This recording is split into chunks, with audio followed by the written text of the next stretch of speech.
जय हिंद साथियों। स्वागत है आपका हमारे YouTube channel general studies tricks में। साथियों, आज हम लोग 23 अक्टूबर 2023 के डेली करंट अफेयर्स का एनालिसिस करेंगे और उससे रिलेटेड सारे क्वेश्चंस देखेंगे। ठीक है साथियों, और ये news PIB, the Hindu, the Indian express जैसे प्रोमिनेंट न्यूज़पेपर से ली गई है। ठीक है साथियों, चलिए जंप करते हैं अपने पहले क्वेश्चन की ओर।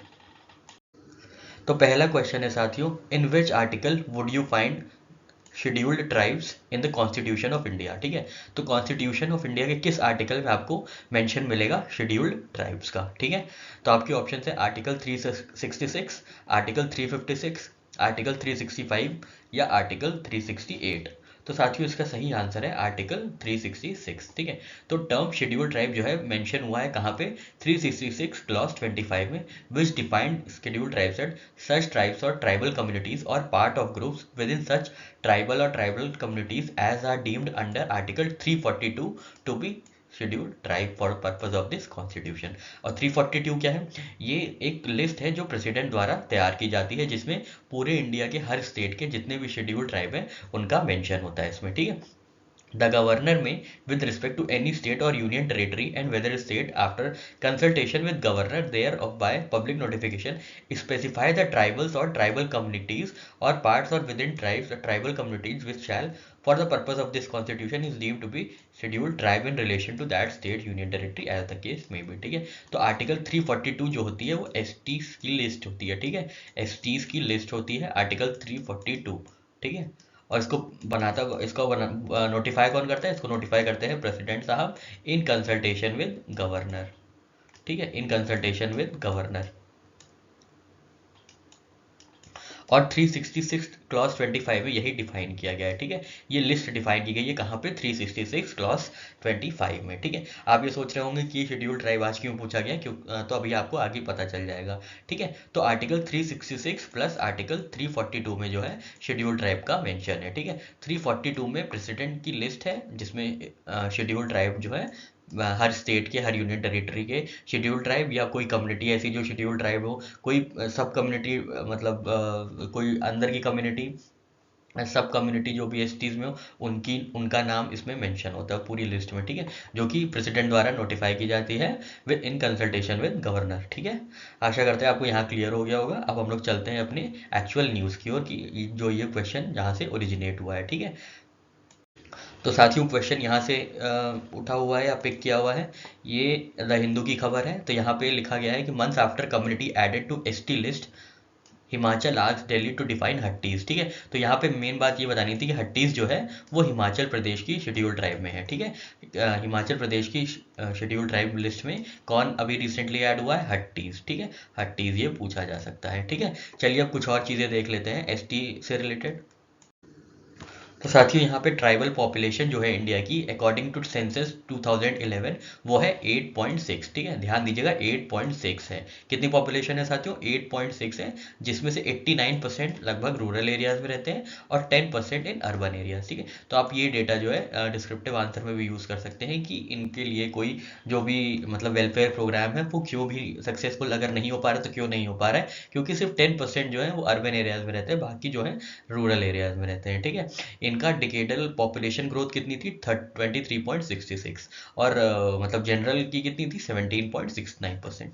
ठीक है, अब सेक्स रेशियो जनरल का है 940, इनका है 990। देख लीजिए सेक्सुअल अवेयरनेस या जेंडर अवेयरनेस कितनी ज़्यादा है वहाँ पे। ठीक है, तो ब्रॉडली आप देखे होंगे, जो अगर इंडिया का जैसे ये मैप है, अगर हम इसको मैप बनाएं ऐसे इंडिया में, थोड़ा मतलब काफ़ी गंदा बन गया है ये तो। ठीक है, मान लीजिए ऐसे ही है। ठीक है, ठीक है, ऐसे ही कुछ है।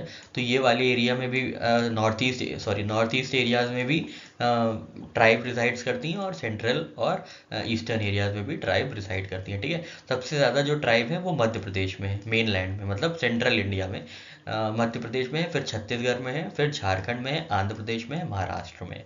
ठीक है, उड़ीसा में है, गुजरात में है, राजस्थान में है, और फिर नॉर्थ ईस्ट में है असम, नागालैंड, मिजोरम, मणिपुर, मेघालय, त्रिपुरा, सिक्किम, अरुणाचल प्रदेश। ठीक है, कहाँ कहाँ नहीं है ये देख लीजिए। 3 स्टेट्स में एसटी पॉपुलेशन ज़ीरो है। ठीक है, ज़ीरो है। कहाँ कहाँ? दिल्ली, पंजाब, हरियाणा। और 2 यूटीज़ में भी ज़ीरो है। कहाँ कहाँ? पुडुचेरी, चंडीगढ़। ठीक है, पुडुचेरी, चंडीगढ़। ठीक है साथियों, आशा करते हैं ये सारी चीज़ें आपको इंपॉर्टेंट लगी होंगी, क्योंकि ये सारी चीज़ें बैकग्राउंड की नॉलेज हैं और स्टैटिक नॉलेज है, बहुत ही इंपॉर्टेंट है। ठीक है साथियों, चलिए आगे बढ़ते हैं। नेक्स्ट क्वेश्चन है साथियों साइक्लोन तेज से रिलेटेड, जो कि फॉर्म हो रहा है कहाँ पे, अरेबियन सी में। ध्यान दीजिएगा, बे ऑफ बंगाल में नहीं फॉर्म हो रहा है, अरेबियन सी में फॉर्म हो रहा है। ठीक है, अभी हम लोग ने देखा था, ये मान लीजिए इंडिया की कोस्ट लाइन है, यहाँ पे बे ऑफ बंगाल है आप जानते हैं, और यहाँ पे अरेबियन सी है। ठीक है, यहाँ पे अरेबियन सी है, तो यहाँ कहीं फॉर्म हो रहा है। ठीक है, यहाँ क्या फॉर्म हो रहा है, साइक्लोन तेज। तो आपको ये बताना है कि साइक्लोन तेज जो है वो किसने नाम दिया है। ठीक है, बताना है आपको किसने नाम दिया। तो आपके ऑप्शन है इंडिया, पाकिस्तान, बांग्लादेश या नेपाल। तो साथियों इसका सही आंसर है, जो लोग तेज होते हैं वही तेज नाम देते हैं, और तेज कौन है इनमें से, सबसे तेज है इंडिया। ठीक है, सबसे तेज है इंडिया, तो इंडिया ने नाम दिया है। ठीक है, तो और इसके लिए येलो अलर्ट हो गया है। ठीक है, आईएमडी का येलो अलर्ट हो गया है। ठीक है, तो साइक्लोन तेज जो है initially forming over Arabian sea has intensified into an extremely severe cyclonic storm. ठीक है, जो तेज नाम है वो किसका दिया हुआ है, इंडिया का दिया हुआ है। ठीक है, तो और किसके द्वारा, हाँ इंडिया के द्वारा दिया गया है। ठीक है, तो और येलो अलर्ट भी इशू किया गया है किसके द्वारा, वो इंडियन मेट्रोलॉजिकल डिपार्टमेंट। ठीक है, तो इंडियन मेट्रोलॉजिकल डिपार्टमेंट कब स्टैब्लिश हुआ था, 1875 में। It is an agency of ministry of earth sciences. ठीक है, यहाँ 4 कलर कोडेड वार्निंग्स होती हैं। ग्रीन होती है तो नो सीवियर वेदर, येलो होती है तो बी अवेयर। ठीक है, अभी येलो हुई है तो इनको अवेयर रहने के लिए कहा गया है। ठीक है, अवेयर रहने के लिए कहा। जब ऑरेंज वार्निंग होगी तो बी प्रिपेयर्ड, और जब रेड वार्निंग हो जाएगी तो टेक एक्शन। ठीक है साथियों, आशा करते हैं आपको यहाँ सारी चीज़ें क्लियर हुई होंगी। कलर कोडेड वार्निंग देखिएगा, आईएमडी कब स्टैब्लिश हुआ है ये देखिएगा, नाम किसने दिया है, तेज इंडिया ने दिया है। ठीक है, और कहाँ किस किस मतलब किस वाटर बॉडी में फॉर्म हो रहा है, तो अरेबियन सी में फॉर्म हो रहा है। ठीक है साथियों, चलिए आगे बढ़ते हैं।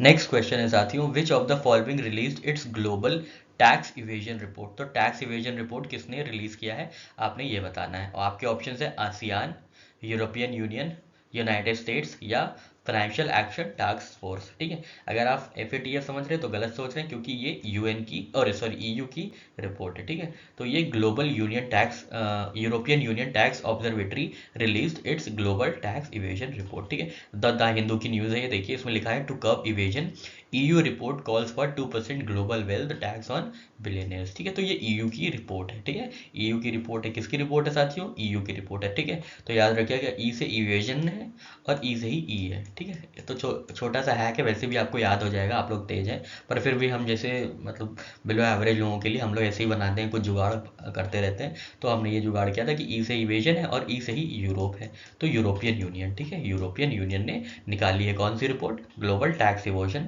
Evasion report. अगर आप कोई ऐसे डिस्क्रिप्टिव में कोई ऐसे वर्ल्ड इकोनॉमी पे आप पे क्वेश्चन आ जाता है, तो आप इस रिपोर्ट को कोट कर सकते हैं कि बैलेंस करने के लिए या इनइक्वालिटी रिड्यूस करने के लिए EU की रिपोर्ट ने बोला है कि 2% global wealth tax on billionaires. ठीक है साथियों, आशा करते हैं आपको यहाँ पे सारी चीज़ें क्लियर हुई होंगी। चलिए बढ़ते हैं अपने नेक्स्ट क्वेश्चन की ओर। नेक्स्ट क्वेश्चन है साथियों, Lemru elephant reserve is located in which of the following district. ठीक है, तो लेमरू एलिफेंट रिजर्व किस डिस्ट्रिक्ट में है, आपको ये बताना है। ठीक है, डिस्ट्रिक्ट पूछ रहे हैं। ठीक है, बहुत ही स्पेसिफिक क्वेश्चन है ये। ठीक है, तो आपके ऑप्शन है कोरबा, राजनांदगांव, बस्तर या रायपुर। ठीक है, तो ये एक्चुअली छत्तीसगढ़ में है, पर आपको ये बताना है कि कौन से डिस्ट्रिक्ट में है। ठीक है साथियों, इसका सही नाम है सही आंसर है इसका कोरबा। ठीक है, तो अभी ये न्यूज़ क्यों है क्यों अभी न्यूज़ में है ये, कि क्योंकि यूनियन कोल मिनिस्ट्री ने कहा है कि कोल इंडिया लिमिटेड के जो 40 ब्लॉक्स हैं around Lemru elephant corridor will not be auction at the request of Chhattisgarh government. ठीक है, तो इसलिए ये न्यूज़ में है। तो लेमरू एलिफेंट रिजर्व कहाँ पे है, कोरबा डिस्ट्रिक्ट में है। ठीक है, कोरबा डिस्ट्रिक्ट कहाँ पे, छत्तीसगढ़ में। ठीक है, कहाँ पे, छत्तीसगढ़ में। ठीक है, और एलिफेंट रिजर्व इंडिया में कितने हैं, 33। ठीक है, 14 स्टेट्स में 33 एलिफेंट रिजर्व्स हैं। ठीक है, और इनसे रिलेटेड कौन सा है, प्रोजेक्ट एलिफेंट, जो कि 1992 में लॉन्च हुआ था एलिफेंट्स को प्रोटेक्ट करने के लिए, और सेंट्रली स्पॉन्सर्ड है। ठीक है, सेंट्रली स्पॉन्सर्ड है, ये तो आप जानते होंगे। एक सेंट्रल सेक्टर की होती है, एक सेंट्रल स्पॉन्सर्ड होती है। स्पॉन्सर्ड में क्या होता है, स्टेट्स भी पैसा देती हैं, सेंट्रल सेक्टर स्कीम में सिर्फ सेंट्रल गवर्नमेंट ही उस स्कीम का वहन करती है, उस स्कीम के जो फाइनेंशियल बर्डन्स है वो बेयर करती है। ठीक है साथियों, आशा करते हैं आपको यहाँ पे सारी चीज़ें क्लियर हुई होंगी। चलिए बढ़ते हैं अपने नेक्स्ट क्वेश्चन की ओर। याद रखिएगा कि लेमरू जो है वो छत्तीसगढ़ में है। कौन से डिस्ट्रिक्ट में है? कोरबा डिस्ट्रिक्ट में है, ठीक है। आप अगर नहीं याद रख सकते तो हमारी तरह जुगाड़ लगेगा। एल के पहले आता है के, ठीक है, एल के पहले आता है के, तो कोरबा डिस्ट्रिक्ट, ठीक है, कोरबा डिस्ट्रिक्ट छत्तीसगढ़, ठीक है, कोरबा डिस्ट्रिक्ट छत्तीसगढ़, ठीक है। चलिए आगे बढ़ते हैं साथियों। नेक्स्ट ऐसे ही न्यूज़ है साथियों, एक ऐसी हेडलाइंस दिखी थी, सोचा आप लोग के लिए मतलब स्नाइप कर लें इसको। तो आर्मी क्या करेगा, फेज आउट करेगा क्या, चीता और चेतक हेलीकॉप्टर्स फ्रॉम 2027, ठीक है। चीता और चेतक हेलीकॉप्टर्स को ये 2027 से फेज आउट करेगा, मतलब एलिमिनेट कर देगा फ्लीट से, ठीक है। क्यों? क्योंकि लाइट अपग्रेडेड हेलीकॉप्टर्स आएंगे, ठीक है, जो कि HAL ने बनाए होंगे, ठीक है, हिंदुस्तान एरोनॉटिक्स लिमिटेड ने LUH बनाए होंगे, ठीक है, जिसकी वजह से अब इनकी ज़रूरत नहीं पड़ेगी। ये लोग काफ़ी भारी भरकम होते हैं और थोड़े से पुराने हैं, मतलब अपग्रेडेड नहीं है जितना इंडिया की रिक्वायरमेंट है, ठीक है। तो ध्यान दीजिएगा, चेतक और चीता हेलीकॉप्टर्स को कब से फेज आउट किया जाएगा, 2027 से, ठीक है। उनकी जगह पे क्या आएगा, लाइट अपग्रेडेड हेलीकॉप्टर्स, LUH, ठीक है। LUH देखिए यहाँ पे है, लाइट यूटिलिटी हेलीकॉप्टर्स, ठीक है। ये इंडिजिनस है, हेल ने बनाया है, हिंदुस्तान एरोनॉटिक्स लिमिटेड ने। ये कब फॉर्म हुई थी साथियों, 1940 में फॉर्म हुई थी, ठीक है, 1940 में फॉर्म हुई थी, ठीक है साथियों। इसकी थोड़ी सी स्पेसिफिकेशन है, ये 3 टन क्लास हेलीकॉप्टर है with glass cockpit for reconnaissance and surveillance roles and as a light transport helicopter will be capable of flying at 220 kilometre per hour with service ceiling of 6.5 kilometre and range of 350 kilometre with 400 kg, ठीक है। तो आप एक बार ये पढ़ लीजिएगा, वैसे तो ये इंपॉर्टेंट नहीं है, पर अगर मतलब आउट ऑफ क्यूरियोसिटी अगर आपको जानना है तो आप यहाँ पे इसके बारे में जान सकते हैं, ठीक है साथियों। चलिए आगे बढ़ते हैं। नेक्स्ट जो न्यूज़ है साथियों वो विश्व भारती से रिलेटेड है, ठीक है। अभी क्या हुआ था, यहाँ पे एक प्लाक सेट किया गया था जहाँ पे मोदी जी का नाम आ गया था, हमारे प्यारे मोदी जी भारत के जो प्रधानमंत्री हैं उनका नाम आ गया था, जिसकी वजह से कई लोग एलिगेशन लगा रहे थे कि ये मतलब वाही लूट रहे हैं हर जगह, ऐसा ऐसा करके, ठीक है। तो खैर हमको ये ध्यान देने की ज़रूरत नहीं है, हमें ये ध्यान देने की ज़रूरत है ये क्या है, ठीक है। तो विश्व भारती क्या है साथियों, ये पब्लिक सेंट्रल यूनिवर्सिटी है जो कि वेस्ट बंगाल में है, ठीक है, शांति निकेतन वेस्ट बंगाल में है, जो कि फाउंड की गई थी किसके द्वारा, रविन्द्रनाथ टैगोर साहब के द्वारा, ठीक है। एकमात्र एशियन जिनको नोबेल प्राइज इन लिटरेचर मिला है, ठीक है, 1911 में, ठीक है। तो रविन्द्रनाथ टैगोर साहब ने फाउंड की थी क्या, विश्व भारती यूनिवर्सिटी, और इसको अभी दर्जा मिला है किसका, यूनेस्को वर्ल्ड हेरिटेज साइट का। किस क्राइटेरिया में, कल्चरल, ठीक है। तो 3 क्राइटेरिया होते हैं ना, एक कल्चरल होता है, एक मिक्स्ड होता है, एक इन्वायरमेंटल से रिलेटेड होता है, ठीक है। तो 3 क्राइटेरिया होते हैं, उसमें से कल्चरल क्राइटेरिया में यूनेस्को वर्ल्ड हेरिटेज साइट को मिला है, ठीक है। इनका ऑफिशियल नाम शांति निकेतन है, ठीक है। क्या ध्यान रखेंगे, और ये 1921 में स्टैब्लिश हुई थी, ऑलमोस्ट 102 साल पहले, ठीक है। 1921 में स्टैब्लिश हुई थी, किसने स्टैब्लिश की थी, रविन्द्रनाथ टैगोर साहब ने, ठीक है साथियों। और ये कल्चरल वर्ल्ड हेरिटेज साइट है, ठीक है, ध्यान दीजिएगा, मिक्स्ड नहीं है और ना ही वो दूसरी वाली कैटेगरी है जो हम मिस आउट कर रहे हैं अभी, ठीक है। आप लोग जाके हमको कॉमेंट सेक्शन में बताइएगा वो तीसरी कौन सी कैटेगरी है वर्ल्ड हेरिटेज साइट की, ठीक है साथियों। तो यहाँ पे यही न्यूज़ थी, इसलिए यहाँ से ये पिक कर लिया गया है, ठीक है साथियों। चलिए आगे बढ़ते हैं साथियों। कल बहुत ही अच्छा दिन था क्योंकि इंडिया ने बहुत बहुत बहुत 20 साल बाद न्यूजीलैंड को हराया है, ठीक है। तो इसमें कई रिकॉर्ड्स भी बने थे, तो जल्दी जल्दी देख लेते हैं क्या क्या रिकॉर्ड्स बने थे। तो सबसे पहले रोहित शर्मा हमारे कप्तान साहब ने रिकॉर्ड बनाया है, ये पहले इंडियन बने हैं to hit 56 in ODIs in an year, ठीक है। 56 मारने वाले, 50 छक्के मारने वाले ये पहले इंडियन बैट्समैन बने हैं, ठीक है, ODI में, वनडे इंटरनेशनल में, ठीक है, वनडे इंटरनेशनल में, ठीक है। दूसरा एक रिकॉर्ड ये हो गया, एक रिकॉर्ड ये है कि विराट कोहली साहब जो हैं द चेज मास्टर, ये बने हैं पहले player to hit 3000 run in ICC white ball tournament, ठीक है। पहले प्लेयर बने हैं, ठीक है, पहले प्लेयर बने हैं, ये इंपॉर्टेंट है, पहले प्लेयर बने हैं जो कि अपना 3000 रन पूरा किया है, किसमें, वाइट बॉल टूर्नामेंट में। वाइट बॉल टूर्नामेंट मतलब T20 world cup, champions trophy और 50 ओवर वर्ल्ड कप, ठीक है साथियों। तो यहाँ पे 2 ये हो गए, और तीसरा ये कि मोहम्मद शमी पहले इंडियन बॉलर बने हैं to pick 5 wicket hauls in ICC ODI world cup, ठीक है। तो मोहम्मद शमी पहले ऐसे इंडियन बॉलर बने हैं जिन्होंने 2 बार 5-5 विकेट लिए हैं ICC ODI वर्ल्ड कप्स में, ठीक है साथियों। और ये वर्ल्ड के 9th बॉलर बन गए हैं, ठीक है, इंडिया के फर्स्ट हैं पर वर्ल्ड के 9th है, मतलब 8 लोगों ने ये कारनामा वर्ल्ड में ऑलरेडी कर रखा है, ठीक है साथियों। तो यहाँ पे हम लोग ने फिर से एक बार देख लेते हैं, रोहित शर्मा बने हैं 50 छक्के मारने वाले ODIs में पहले इंडियन, ठीक है। विराट कोहली पहले पहले प्लेयर बने हैं जो जिन्होंने 3000 रन कंप्लीट किए हैं, वाइट बॉल टूर्नामेंट में, और मोहम्मद शमी पहले इंडियन बॉलर बने हैं जिन्होंने 555 मतलब 55 विकेट्स 5 लिए हैं 2 बार वर्ल्ड कप्स में, ठीक है, पिछले वर्ल्ड कप में 2019 में और 2023 में, ठीक है, और ओवरऑल ये 9th बॉलर हैं टू अचीव दिस फीट, ठीक है साथियों। आशा करते हैं आपको ये सारी चीज़ें समझ में आ गई होंगी। चलिए आगे बढ़ते हैं। नेक्स्ट क्वेश्चन है साथियों, मिशन महिला सारथी is an initiative of which state. तो मिशन महिला सारथी किस स्टेट की इनिशिएटिव है, आपको ये बताना है, ठीक है।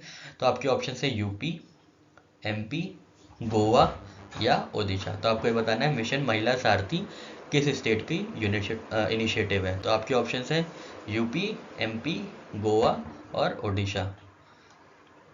तो साथियों इसका सही आंसर है यूपी, ठीक है, यूपी इसका सही आंसर है। यूपी में मिशन महिला सारथी जो है इनिशिएट किया गया है। अभी हम लोग नेक्स्ट स्लाइड में देख लेंगे इससे रिलेटेड न्यूज़। साथियों यहाँ देख लीजिए आप, Yogi flags of 51 buses to be operated by women drivers conductors, ठीक है। तो ये यूपी गवर्नमेंट की स्कीम है जहाँ पे चीफ मिनिस्टर योगी आदित्यनाथ साहब ने लॉन्च किया है मिशन महिला सारथी इनिशिएटिव अंडर मिशन शक्ति अभियान, ठीक है। मिशन शक्ति अभियान के अंतर्गत ये मिशन महिला सारथी इनिशिएट किया गया है, और इसमें क्या होगा, विमेन ड्राइवर्स होंगी और विमेन ही कंडक्टर्स होंगी, ठीक है। एक बेहतरीन इनिशिएटिव है, ठीक है, विमेन एम्पावरमेंट के लिए एक बेहतरीन इनिशिएटिव है, ठीक है। तो ध्यान दीजिएगा, सारथी कहाँ पे होंगी, उत्तर प्रदेश में होंगी। महिला सारथी कहाँ होंगी, उत्तर प्रदेश में होंगी, ठीक है। महिला सारथी कहाँ होंगी साथियों, महिला सारथी उत्तर प्रदेश में होंगी, ठीक है, उत्तर प्रदेश में होंगी, ठीक है साथियों। चलिए आगे बढ़ते हैं।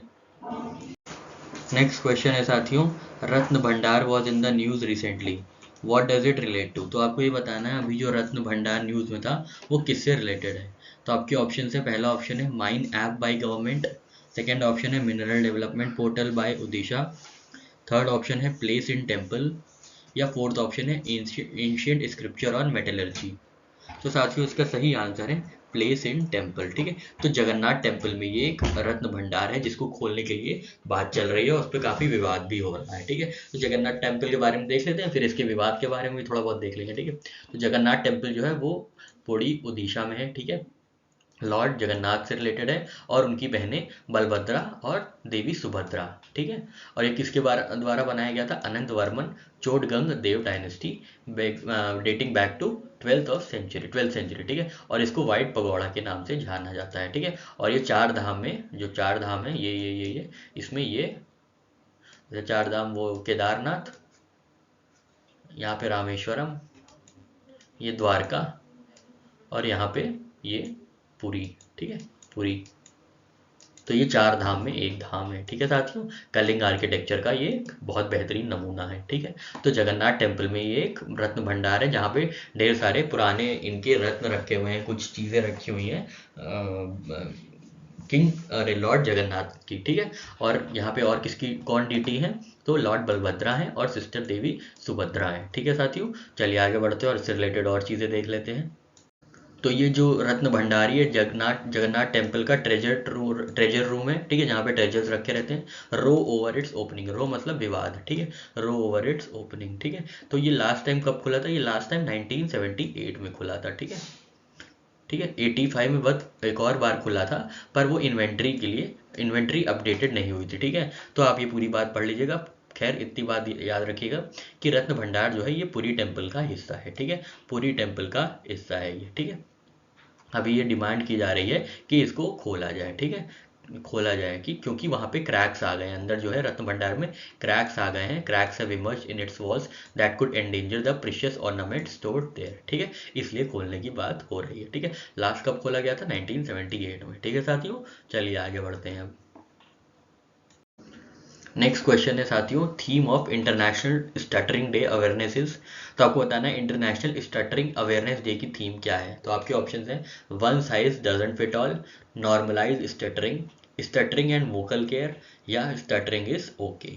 तो साथियों इसका सही आंसर है one size doesn't fit all, ठीक है। तो 22 अक्टूबर को हम लोग सेलिब्रेट करते हैं क्या, इंटरनेशनल स्टटरिंग अवेयरनेस डे, ठीक है। और इसकी थीम क्या है इस बार की, one size doesn't fit all, ठीक है, one size doesn't fit all, ठीक है, क्या है, one size doesn't fit all, ठीक है साथियों, ध्यान दीजिएगा, आ सकता है, ठीक है। चलिए आगे बढ़ते हैं साथियों। नेक्स्ट क्वेश्चन है साथियों, who has been conferred with the prestigious Durga Bharati Samman by governor of West Bengal CV Ananda Bose. ठीक है, तो दुर्गा भारत सम्मान किसको मिला है? By governor of West Bengal, जो कि है सीवी आनंद बोस साहब। ठीक है, तो आपके ऑप्शन है विद्या चैटर्जी, काजल बासु, परिनिधि घोष या अजय चक्रवर्ती। ठीक है, तो साथियों इसका सही आंसर है अजय चक्रवर्ती।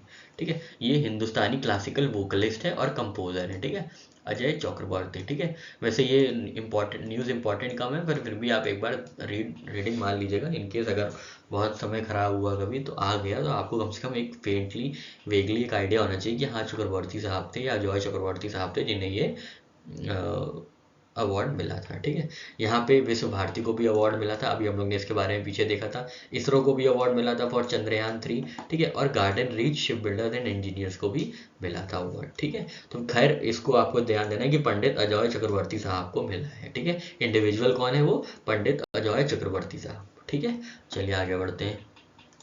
नेक्स्ट क्वेश्चन है साथियों, who unveils express way digital platform for Swift loans. ठीक है, तो express way digital platform for Swift loans किसने इनॉग्रेट या अनवील किया है? आपको ये बताना है किस बैंक ने किया है। ठीक है, तो आपके ऑप्शन है HDFC bank, ICICI bank, yes bank या SBI बैंक। तो साथियों इसका सही आंसर है HDFC बैंक। ठीक है, HDFC बैंक। ठीक है, तो HDFC bank unveils expressway digital platform पर स्विफ्ट लोन्स। ठीक है, तो बस आप याद रखेंगे H एक्सप्रेस। ठीक है, H एक्सप्रेस, H एक्सप्रेस। ठीक है, H एक्सप्रेस लिख लेंगे या एक बार ध्यान दे लेंगे तो याद हो जाएगा। ठीक है, H से याद रखिएगा बस HDFC। ठीक है, H एक्सप्रेस। ठीक है, H एक्सप्रेस। इसको कुछ निमोनिक मिल नहीं रहा था या कुछ कहीं से जुगाड़ लग नहीं रहा था साथियों, तो ऐसे ही हमने जोड़ के बना दिया। ठीक है, H एक्सप्रेस। ठीक है, H एक्सप्रेस। ठीक है, और ये इंटीग्रल पार्ट है किसका? HDFC बैंक के नाउ, जो कि umbrella brand encompassing brand digital products and services है नाउ। ठीक है, HDFC का ही नाउ एक डिजिटल प्रोडक्ट है। ठीक है, तो इसी का ये पार्ट है क्या? Express way digital platform. ठीक है, तो एक्सप्रेस वे किसने लॉन्च किया है? H express way. ठीक है, H एक्सप्रेस वे। ठीक है, H एक्सप्रेस वे। ठीक है साथियों, चलिए आगे बढ़ते हैं। नेक्स्ट क्वेश्चन है साथियों, Montreux convention was added in 1936, तो what does it relate to? ठीक है, तो मॉन्ट्रेक्स कन्वेंशन एक कन्वेंशन है जो अभी हाल ही में न्यूज़ में था, वो साइन हुआ था 1936 में। तो आपको बताना है कि वो किससे रिलेटेड है। ठीक है, तो it is related with prohibiting the state of warships, food security, health for all या गाजा एंड हमास कन्वेंशन। ठीक है, तो साथियों इसका सही आंसर है prohibits the state of warships. ठीक है, तो ये मॉन्ट्रेक्स कन्वेंशन है, हम लोग आगे देखेंगे। अभी रिसेंटली टर्की ने क्या किया है, उन्होंने ये मॉन्ट्रेक्स कन्वेंशन को अपहोल्ड करने की बात कही है। ठीक है, तो Turkey has control over Turkish straits. ठीक है, in the event of war the pact gives Turkey the right to regulate the transit of naval ships and to block the straits for warships belonging to countries involve in the conflict. ठीक है साथियों, चलिए आगे इससे related news और देख लेते हैं।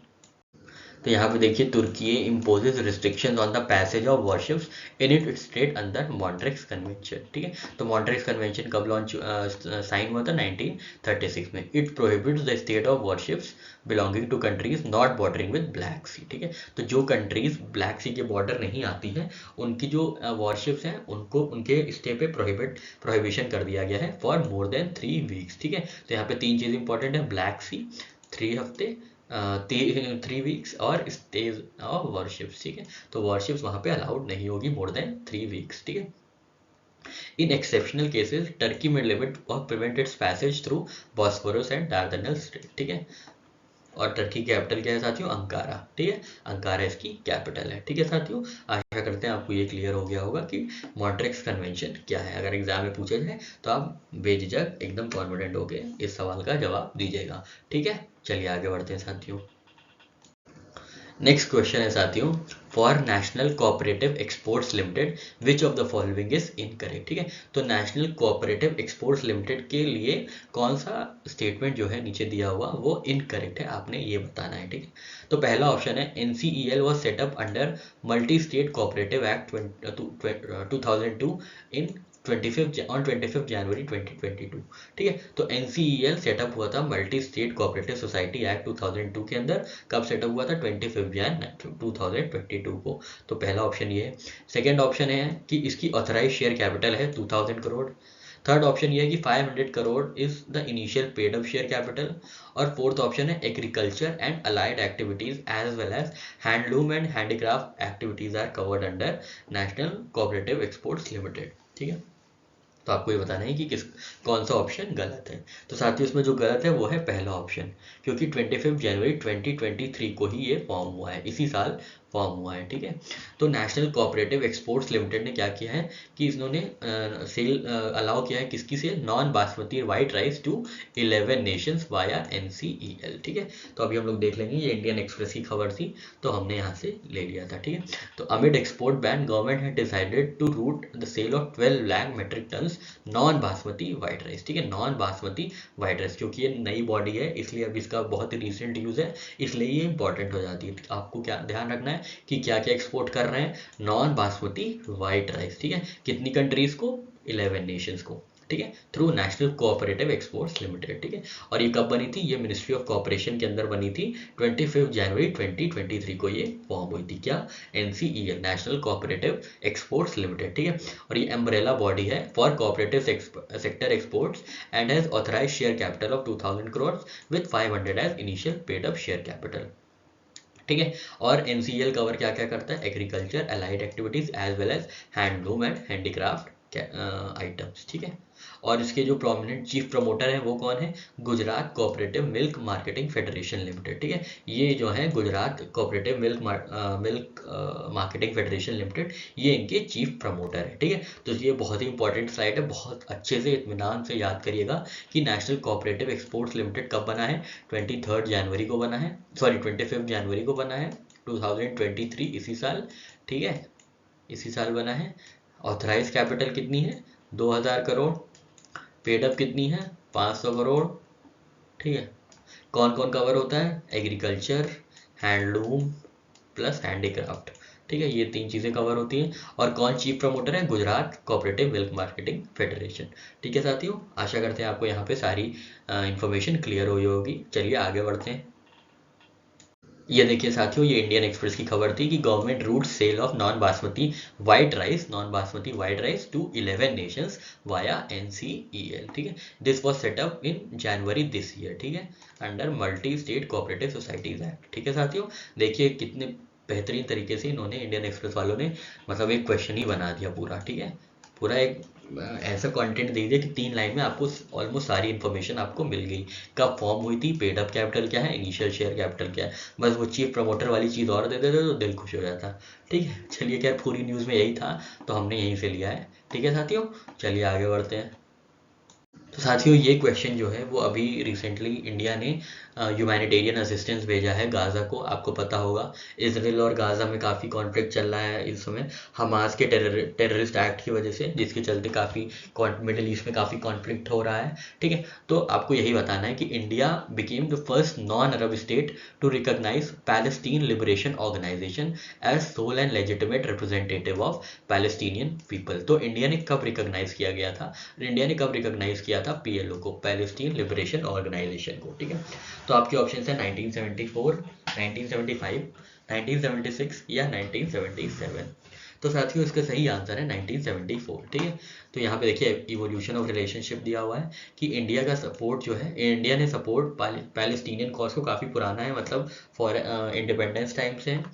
इन 1974 India became the first non Arab state, non Arab, ठीक है ध्यान दीजिएगा, नॉन अरब, अरब वालों ने पहले रिकॉग्नाइज कर लिया था, और इंडिया पहला नॉन अरब स्टेट बना था to recognise Palestinian liberation organisation as sole and legitimate representative of Palestinian people. ठीक है, जैसे ब्रिटिश ने रिकॉग्नाइज किया था किसको, कांग्रेस को, उस समय की कांग्रेस, आज की कांग्रेस नहीं, उस कांग्रेस को as sole and legitimate representative of Indian people. ठीक है, तो कांग्रेस को रिकॉग्नाइज किया था, वैसे ही इंडिया ने PLO को, PLA एक पार्टी थी, उनको रिकॉग्नाइज किया था। ठीक है, in 1988 India became one of the first countries to recognise the Palestinian state. ठीक है, यहाँ पे पैलेस्टीनियन लिबरेशन ऑर्गेनाइजेशन को रिकॉग्नाइज किया था 1974 में, 1988 में रिकॉग्नाइज किया था किसको, पैलेस्टीनियन स्टेट को। ठीक है, और 1996 में India opened its representative office in Gaza which was later shifted to Ramallah in 2003। ठीक है, तो ध्यान दीजिएगा PLO कब रिकॉग्नाइज किया गया था और पैलेस्टीन एज ए स्टेट को कब रिकॉग्नाइज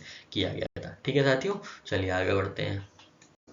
ये देखिए, ये India sends medical supplies disaster relief aid to war torn Gaza via Egypt. अगर आपने हमारे करंट अफेयर्स फॉलो कर रहे हैं तो आपने 2-3 दिन पहले ही देखा होगा कि ये सिनाई पेनिनसुला है और यहाँ पे राफा क्रॉसिंग है, राफा क्रॉसिंग, जिसके ज़रिए सारी वो जाती हैं। ये इजिप्ट की है राफा क्रॉसिंग, मतलब इजिप्ट के कंट्रोल में है, पर ये गाजा स्ट्रिप है मान लीजिए, तो यहाँ पे ये राफा क्रॉसिंग है और ये इजिप्ट है। ठीक है, आपने देखा होगा उसमें पूरे मैप के साथ समझाया गया था राफा क्रॉसिंग का।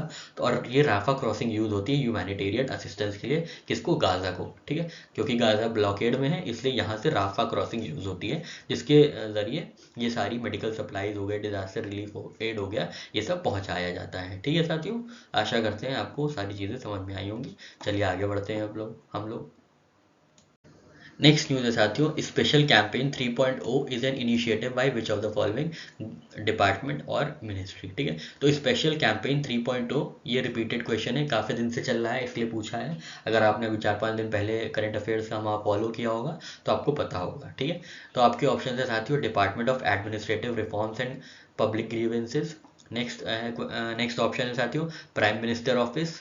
फिर नेक्स्ट ऑप्शन है ministry of health and family welfare and last option is ministry of finance.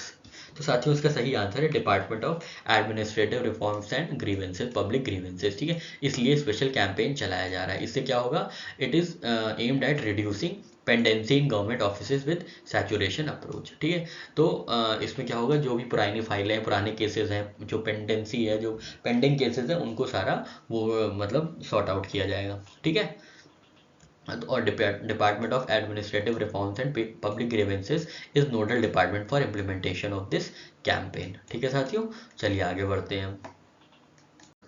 Next question है साथियों, United States international development for finance corporation has offered an external commercial borrowing loan of United State dollars, मतलब $30 million to which of the following. ठीक है, तो United States के international development financial corporation ने $30 million की external commercial borrowing provide की है, किसको, आपको ये बताना है। ठीक है, तो आपके ऑप्शन है रिलायंस हॉकी टर्फ को, Aditya Birla small housing group को, Dalmia Polypro industries private limited को, या बांगर सीमेंट को।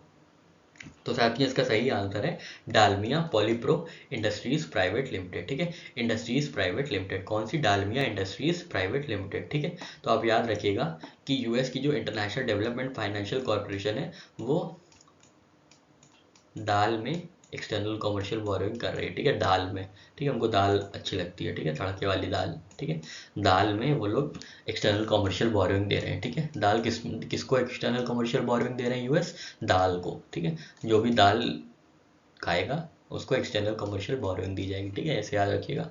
तो यूएस वालों ने ये निकाला है कि जो भी दाल खाएगा वो उसको एक्सटर्नल कमर्शियल बोरोइंग मिलेगी। ठीक है, तो दाल से याद रखिएगा Dalmia Polypro industries private limited. ठीक है, तो United States international development finance corporation has offered external commercial borrowing loan of $30 million to fund establishment of green recycling facility in Nashik, Maharashtra. ठीक, किस लिए मिली है, कि ताकि रिसाइकलिंग फैसिलिटी सेटअप कर सके, कहाँ पे, महाराष्ट्र में। ठीक है, कहाँ पे, महाराष्ट्र में। ठीक है, तो यूएस, ये बताइएगा US ECB external commercial borrowing किसको दे रहे हैं, जो लोग दाल खा रहे हैं। ठीक है, दाल खाने वालों को, दाल खाने वालों को। ठीक है, दाल खाने वाले राष्ट्र को। ठीक है, दाल खाने वाले राष्ट्र को। ठीक है, दाल खाने वाले राष्ट्र को। ठीक है, तो दाल से क्या होगा, डालमिया, और राष्ट्र से महाराष्ट्र, जहाँ पर रिसाइकलिंग फैसिलिटी सेटअप की जाएगी। ठीक है, तो यहाँ से तीनों चीज़ें आपकी कवर हो गई, तीनों डायमेंशन आपके यहाँ पे कवर हो गए। ठीक है, आपसे पूछा जाएगा कि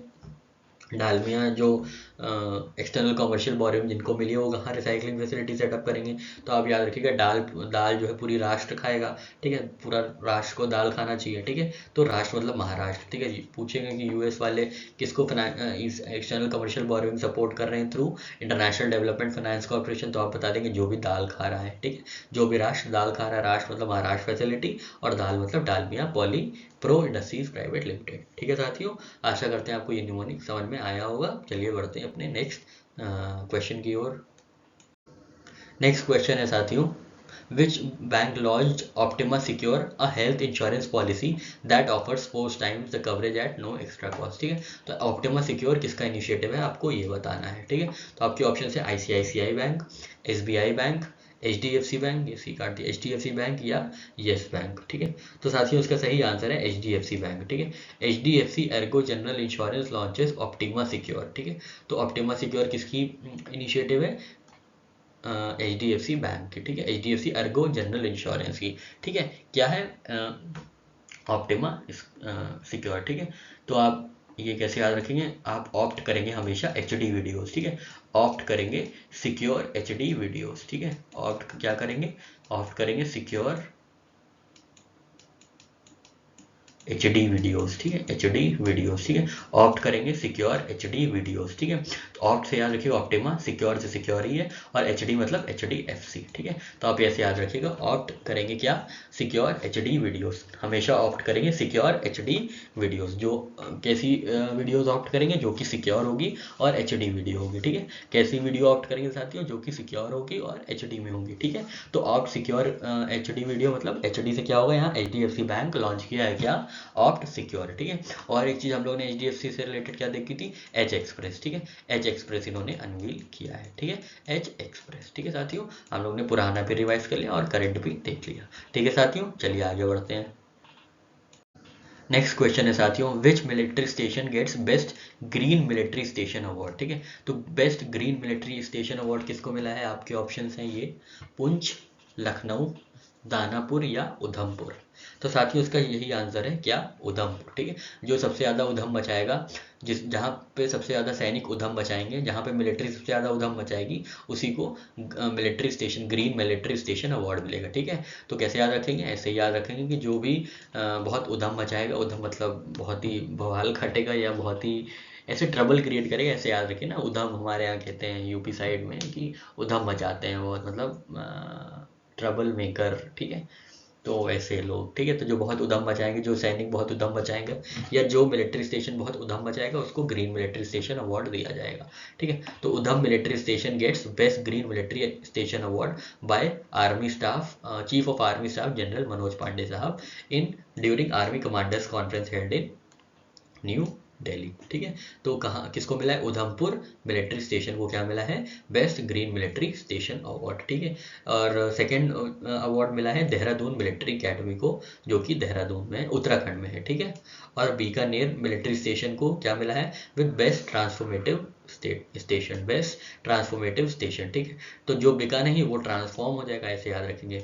बीकानेर को क्या मिला है? ट्रांसफॉर्मेटिव। जो बिकेगा नहीं उसको ट्रांसफॉर्म करना पड़ेगा, ठीक है। जो बिका नहीं उसको ट्रांसफॉर्म, और जो उधम मचाया उसको ग्रीन मिलिट्री स्टेशन अवार्ड, ठीक है। तो जो बिका नहीं, बिका नहीं मतलब बीकानेर मिलिट्री स्टेशन, उनको क्या मिला है? Best transformative station. और उधमपुर जो उधम मचाएगा उसको ग्रीन मिलिट्री स्टेशन अवार्ड, ठीक है साथियों। आशा करते हैं आपको ये ट्रिक समझ में आई होगी। चलिए आगे बढ़ते हैं हम लोग। नेक्स्ट क्वेश्चन है साथियों, Mother Teresa memorial award for social justice 2023 was bestowed to. तो मदर टेरेसा मेमोरियल अवार्ड किसको मिला है? आपको ये बताना है। तो जीना अमीनी, आपके ऑप्शन है जीना अमीनी, मोहम्मद अयूब, नरगिस मोहम्मदी या आदित्य ठाकरे। तो साथियों उसका सही आंसर है नरगिस मोहम्मदी, ठीक है। तो नरगिस मोहम्मदी आप जानते हैं कि ईरानियन विमेन है जिनको नोबेल पीस प्राइज 2023 से सम्मानित किया गया है, ठीक है। नोबेल पीस प्राइज 2023 से सम्मानित किया गया है। ये कहाँ की रहने वाली, इनकी कंट्री क्या है? तो ईरान की रहने वाली है, ठीक है। और इन्हीं को mother Teresa memorial award for social justice 2023 मिला है, ठीक है। तो यहाँ पे अगर आपको नहीं याद है कि पीस प्राइज किसको मिला है, तो आप ऐसे याद रखेंगे, पीस किसको चाहिए? पीस जो है, पीस हर नर को चाहिए, ठीक है। नर मतलब मनुष्य, हर नर को चाहिए, ठीक है। नर से याद रखिएगा नरगिस, ठीक है। नरगिस मोहम्मदी, ठीक है। देखिए आराम से इजी पीस एकदम बढ़िया सी निमोनिक बन गई। अगर नर पीस नहीं मिलेगा तो क्या करेगा आदमी? तो नर क्या करेगा? रैन करेगा। रैन से याद रखिएगा आयरैन, ठीक है। आयरैन मतलब ईरान की है ये, ठीक है। ईरान की है ये, ठीक है। तो पीस किसको चाहिए? हर नर को। और नहीं मिलेगी तो क्या करेगा? रैन करेगा, मतलब आई रैन, ठीक है। तो यहाँ पे तीनों डायमेंशन कवर हो गए कि पीस प्राइज किसको मिला है। पीस देखिए हर किसी को चाहिए, हर नर को चाहिए मतलब नरगिस मोहम्मदी। और अगर नहीं मिलेगा तो क्या करने लगेंगे? रैन करने लगेंगे, मतलब आई रैन। तो इनकी कंट्री कौन सी है? ईरान है, ठीक है। और यहाँ पे इनको मदर टेरेसा मेमोरियल अवार्ड मिला है, ठीक है। मदर टेरेसा मेमोरियल अवार्ड किसको मिला है? नरगिस मोहम्मदी को, ठीक है। तो एम से मदर टेरेसा और एम से मोहम्मदी, ठीक है। इनको पीस प्राइज में मिला है, इसलिए आप ऐसे कनेक्ट कर सकते हैं। पीस लविंग थी मदर टेरेसा, तो पीस लविंग जो भी होंगी उनको मदर टेरेसा प्राइज मिलेगा। तो पीस प्राइज किसको मिला है? पीस प्राइज मिला है हर नर को, नर मतलब नरगिस मोहम्मदी। तो मदर टेरेसा मेमोरियल अवार्ड भी किसको मिलेगा? मोहम्मदी को मिलेगा, ठीक है। नहीं मिलेगा तो क्या करेंगे ये लोग? रैन करने लगेंगे, मतलब ईरान इनकी कंट्री है, ठीक है साथियों। आशा करते हैं आपको ये ट्रिक समझ में आई होगी। चलिए आगे बढ़ते हैं हम लोग। नेक्स्ट क्वेश्चन है साथियों, Google has partnered with which of the following to take down illegal digital lending apps on Play Store in India, ठीक है। तो कुछ इलीगल डिजिटल लेंडिंग एप्स हैं जिनको शट डाउन करने के लिए गूगल ने पार्टनरशिप की है। तो आपको बताना है किसके साथ पार्टनरशिप की है, किस इंस्टीट्यूशन या किस ऑर्गेनाइजेशन के साथ। तो आपके ऑप्शन है हैंड, नोज, फेस या ईयर। तो साथियों इसका सही आंसर है फेस, ठीक है। यहाँ पे देखिए, Google has partnered with fintech association for consumer empowerment FACE to take down illegal lending apps, ठीक है। तो इन्होंने क्या किया, लेंडिंग ऐप से क्या होता है, मतलब जैसे हम लोग से कोई पैसा मांगता है, वैसे तो हम लोग के पास खुद ही नहीं रहता है, तो मतलब फेस पे देने में बहुत शर्मिंदगी होती है ना, फेस पे मना करने में बहुत शर्मिंदगी होती है कि कोई हमसे मान लीजिए 1000 रुपये मांगा, ठीक है। अब उसको फेस पे मना करना बड़ी शर्मिंदगी होती है कि भैया नहीं है मेरे पास, हम नहीं दे सकते। तो इसलिए गूगल ने खुद ही ये मोर्चा उठा लिया और बोला ठीक है तुम लोग टेंशन ना लो, हम हैं, हम इसको सॉल्व कर लेंगे, ठीक है। तो आप ऐसे याद रखेंगे कि गूगल ने किसके साथ इलीगल लेंडिंग के लिए किसके साथ पार्टनरशिप की है, इलीगल लेंडिंग ऐप्स को शट डाउन करने के लिए फेस के साथ, ठीक है। ताकि कोई फेस पे मना ना कर पाए कि हमको पैसे नहीं देने या लेंड नहीं करना है, पैसे लेंड नहीं करने हैं, कोई फेस पे ना मना कर पाए, इसलिए गूगल ने ये काम खुद ही कर दिया है, ठीक है साथियों। तो इसलिए गूगल ने पार्टनरशिप की है फेस के साथ। अगर आपको ये नहीं याद आ रहा तो याद रखिएगा, जो जीएफ होती है ना, वो इलीगल, मतलब सबकी नहीं, कुछ कुछ की या कुछ की भी नहीं, तो बोलती है कि इलीगली लैंड करो मुझे, ठीक है, इलीगली पैसे दो मुझे, ठीक है, इलीगली पैसे दो मुझे। तो ठीक है, इसलिए जीएफ याद रखिएगा, इलीगल पैसे मांगती है। तो जीएफ से क्या होगा, जी से गूगल और एफ से फेस, ठीक है। इन दोनों की पार्टनरशिप से इलीगल लैंडिंग के लिए, इलीगल लैंडिंग को शट डाउन करने के लिए, इलीगल लैंडिंग ऐप्स को शट डाउन करने के लिए ये काम हो रहा है, ठीक है। कौन काम कर रहा है? ये काम जीएफ कर रही है, ठीक है। जीएफ से, जी से गूगल और एफ से फेस, ठीक है, fintech association for consumer empowerment in India, ठीक है साथियों। आशा करते हैं आपको ये दोनों में से एक तो कोई निमोनिक समझ में आ ही जाएगा, ठीक है साथियों। और ये जो कोलैबोरेशन है, this collaboration supports Google safety initiative Digi Kavach aimed at protecting people from online financial scams, ठीक है। तो डीजी कवच जो कि गूगल का इनिशिएटिव है, उसी के अंदर ये उसको गूगल और फेस का जो कोलैबोरेशन है वो डीजी कवच को भी सपोर्ट करता है, ठीक है साथियों। चलिए आगे बढ़ते हैं। नेक्स्ट क्वेश्चन है साथियों, Addis Ababa action agenda relates to which of the following, ठीक है। तो अदिस अबाबा एक्शन एजेंडा किससे रिलेट करता है, आपको ये बताना है। आपके ऑप्शन है disaster risk reduction, agriculture diversification, financing sustainable development या हेल्थ फॉर ऑल। तो साथियों इसका सही आंसर है फाइनेंसिंग सस्टेनेबल डेवलपमेंट। ये किस लिए न्यूज़ में, क्योंकि यहाँ पे अभी एसडीजी समिट हुई थी न्यूयॉर्क में, जिसमें ये देखा गया था कि जो एसडीजी के गोल्स हैं उनको अचीव करने के लिए बहुत ही स्लगिश एफर्ट किया जा रहा है, स्लो प्रोग्रेस हो रही है उसमें, ठीक है, slow progress in achieving sustainable development goals. तो इसमें दो महत्वपूर्ण चीज़ें निकल के आई थी, उसमें था एक सेंदाई फ्रेमवर्क, ध्यान दीजिएगा सेंदाई फ्रेमवर्क क्या है, फॉर डिजास्टर रिडक्शन के लिए है, और Addis Ababa action agenda emphasising efficient use of financial flows public and private for sustainable development, ठीक है। तो फाइनेंशियल फ्लो जो कि सस्टेनेबल डेवलपमेंट को आगे बढ़ाने के लिए, अचीव करने के लिए फाइनेंशियल फ्लोज चाहिए होंगे, उसको उससे रिलेटेड जो एजेंडा है वो अदिस अबाबा में साइन हुआ था, इसलिए अदिस अबाबा में एक्शन एजेंडा इसको इसको नाम दिया गया, ठीक है। तो इथोपिया की कैपिटल है अदिस अबाबा, ठीक है साथियों। और सेंदाई फ्रेमवर्क किस लिए, फॉर डिजास्टर रिस्क रिडक्शन, ठीक है, डिजास्टर रिस्क रिडक्शन। तो डिजास्टर से ज़्यादा सेंध ना लगे इसलिए सेंधाई, ठीक है, डिजास्टर में ज़्यादा सेंध ना लगे, आप ऐसे याद रखिएगा, डिजास्टर में ज़्यादा सेंध ना लगे, सेंध से याद रखिएगा सेंधाई, ठीक है, Sendai framework for disaster risk reduction. और बाबा से फाइनेंशियल हेल्प लेनी है सस्टेनेबल डेवलपमेंट के लिए, ठीक है, बाबा मतलब अबाबा, ठीक है। तो आप ऐसे दो चीज़ों को रिलेट कर सकते हैं, आदिस अबाबा से कैसे याद रखेंगे, बाबा से पैसे लेके सस्टेनेबल डेवलपमेंट करेंगे, और डिजास्टर में सेंध ना लगे, ठीक है, सेंध मतलब सेंधाई फ्रेमवर्क, ठीक है साथियों। आशा करते हैं आपको ये छोटा सा हैक समझ में आ गया होगा। चलिए आगे बढ़ते हैं। तो कल के मैच में साथियों रोहित शर्मा, विराट कोहली, अभी हम लोग ने देखा था ना, रोहित शर्मा 50 छक्के मारने वाले एक साल में पहले इंडियन बने हैं, ठीक है। और विराट कोहली 3000 रन बनाने वाले वाइट बॉल टूर्नामेंट में पहले खिलाड़ी बने हैं। मोहम्मद शमी दूसरी बार 5 विकेट्स लेने वाले पहले इंडियन बने हैं। ये अभी हम लोग ने थोड़ी देर पहले देखा था। पर एक एक खिताब, एक कारनामा शुभमन गिल के भी नाम हुआ है क्या, इन्होंने 2000 रन सबसे तेज कंप्लीट किए हैं, ठीक है। 2000 रन जो है सबसे तेज कंप्लीट किए हैं 38 इनिंग्स में, ठीक है। 38 इनिंग्स में, ध्यान दीजिएगा, ये पूछा जाएगा आपसे कि कितनी इनिंग्स में 38 कितनी इनिंग्स में 2000 रन बने हैं, ठीक है।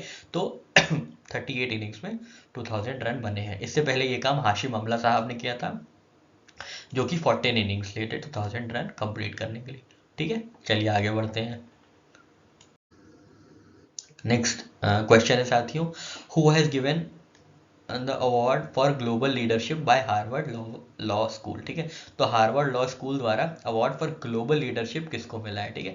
तो ग्लोबल लीडरशिप का अवार्ड किसको मिला है, हार्वर्ड लॉ स्कूल द्वारा, ठीक है। अब लॉ है तो यहाँ थोड़ा बहुत तो अंदाज़ा लगा ही ले रहे होंगे, ठीक है। तो आपके ऑप्शन है professor Amartya Sen, CAG Vinod Rai, attorney general Mukul Rohatgi, या CJI चंद्रचूड़। जी हाँ, सही आंसर CJI चंद्रचूड़ है, आपका जवाब एकदम सही है, ठीक है। तो CJI चंद्रचूड़ ने को ऑनर किया गया है किससे, award for global leadership bye Harvard law school, ठीक है। इजी सा था, याद रखिएगा, ठीक है साथियों। चलिए नेक्स्ट स्लाइड पे, और लास्ट स्लाइड होगी वो इस सेशन की। साथियों यहाँ पे दो और वन लाइनर्स हैं, हम लोग देख लेते हैं, फिर यहाँ पे हम लोग ये सेशन समाप्त करेंगे। तो in a significant development for Indian railway catering and tourism corporation, तो IRCTC ने अपना chairman and managing director Sanjay Kumar Jain साहब को अपॉइंट किया है। किसको साथियों, संजय कुमार जैन साहब को, किसमें, IRCTC में, ठीक है। IRCTC में संजय कुमार जैन साहब को अपॉइंट किया है। तो ये पोजीशन जो है 2021 से खाली थी, 2021 से after retirement of Mahendra Pratap Mall, ठीक है। तो ये रिटायर हो गए थे महेंद्र प्रताप माल साहब, जिसके बाद 2021 से ये पोस्ट खाली थी चेयरमैन एंड मैनेजिंग डायरेक्टर की IRCTC की। तो उसके बाद संजय कुमार जैन ने अभी ज्वाइन किया है, ठीक है। और लास्ट न्यूज़ है साथियों, RBL बैंक ने इंट्रोड्यूस किया है गो सेविंग अकाउंट, ठीक है, गो सेविंग अकाउंट, ठीक है। तो यहाँ पे हम लोग का ये पूरा सेशन समाप्त होता है। अगर आपको बहुत ख़राब लगा हो तो प्लीज़ मत देखिएगा, और अगर अच्छा लगा है या कुछ भी बुरा लगा है, कुछ भी कंस्ट्रक्टिव फीडबैक देना है, तो प्लीज़ कमेंट सेक्शन में ज़रूर बताइएगा। और नहीं भी बताना है तो कोई दिक्कत नहीं, बस आप एक बार देख लीजिएगा। और अपने एग्ज़ाम में अगर कुछ भी चीज़ें यहाँ से पूछी जाती हैं तो प्लीज़ उसको सही कीजिएगा। अगर पढ़ के आप कुछ चीज़ गलत कर रहे हैं, मतलब आपके रिविजन में कमी है, ठीक है। तो रिविजन में बहुत ज़्यादा ध्यान दीजिएगा, रिविजन ही है जो हमको और लोगों से अलग कर सकती है, ठीक है साथियों। तो ज़्यादा ज्ञान ना बताते हुए, आप लोग खुद समझदार हैं, हम लोग कल मिलेंगे 24 अक्टूबर के करंट अफेयर्स के साथ। तब तक के लिए साथियों अपना ख्याल रखिएगा, अपने मम्मी पापा का ख्याल रखिएगा, ठीक है। क्योंकि आपके सपनों की तरह आपके मम्मी पापा भी बहुत ही कीमती होने चाहिए आपके लिए, ठीक है साथियों। तो जय हिंद, जय भारत, मिलते हैं अपने कल नए वीडियो में।